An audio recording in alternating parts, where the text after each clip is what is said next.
അതിക്രൂരമായ ആക്രമണത്തിനാണ് കടപ്പുറ സ്വദേശി ഫിലിപ്പ് ജോർജിന്റെ വളർത്തുനായയായ ബ്രൗണി ഇരയായത്. 2.5 വയസ്സുള്ള ബ്രൗണിയുടെ തലയ്ക്കാണ് ഗുരുതര പരിക്കേറ്റത്. ചെങ്ങന്നൂരിലെ മൃഗാശുപത്രിയിൽ വെച്ചാണ് അതിസങ്കീർണമായ ശസ്ത്രക്രിയ നടത്തിയത്. ഇത് ബ്ലഡിൽ കുളിച്ച് കാർപോർച്ചിനകത്ത് കിടക്കുകയാണ് ചെയ്യുന്നത്. ഉടൻ തന്നെ ഞാൻ ഇതിനെ ആശുപത്രിയിൽ കൊണ്ടുപോകാനുള്ള മാർഗ്ഗങ്ങൾ നോക്കുകയും പുള്ളിക്ക് പോലീസ് സ്റ്റേഷനിൽ പോയി പരാതി എടുക്കുകയും ചെയ്തു. പിന്നെ അടുത്ത ദിവസം രാത്രിയിലായത് കാരണം ഇതിന് വിദഗ്ധ ചികിത്സയൊന്നും കഴിയാതിരിക്കരുത്. അടുത്ത ദിവസം രാവിലെ ചെങ്ങന്നൂർ വെറ്റിനറി ഹോസ്പിറ്റലിൽ കൊണ്ടുപോവുകയും 3 മണിക്കൂർ പ്രയത്നിച്ച 3 ഡോക്ടർമാരുടെ അതികഠിനമായ പരിശ്രമ ഫലമായിട്ട് അതിൻ്റെ സ്കള്ളിനൊക്കെ മുറിവേറ്റ് മാംസം തലയോട് പൊട്ടി സ്കള്ളിനൊക്കെ മുറിവിട്ട് തലച്ചോറ് വരെ പുറത്ത് കാണാമായിരുന്നു. പിന്നെ മൂക്കിൻ്റെ പാലമെല്ലാം ഒടിഞ്ഞ് ഇതിലായിരുന്നു.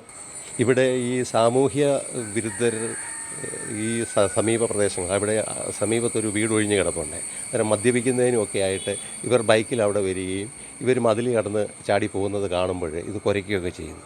അന്നേരം ഈ അപ്പുറം ഇപ്പുറമുള്ള പരിസരവാസികൾക്കും ഇത് കുരയ്ക്കുമ്പോൾ എഴുന്നേൽക്കുമല്ലോ. അപ്പോഴേ ഇവർ അവിടുന്ന് മാറേണ്ടി വരുന്നോ ഒക്കെ ചെയ്യുന്നതാണ് ഇതിനോട് തോന്നുന്ന ഒരു വിരോധത്തിന് കാരണമെന്ന് ഞാൻ മനസ്സിലാക്കുന്നു.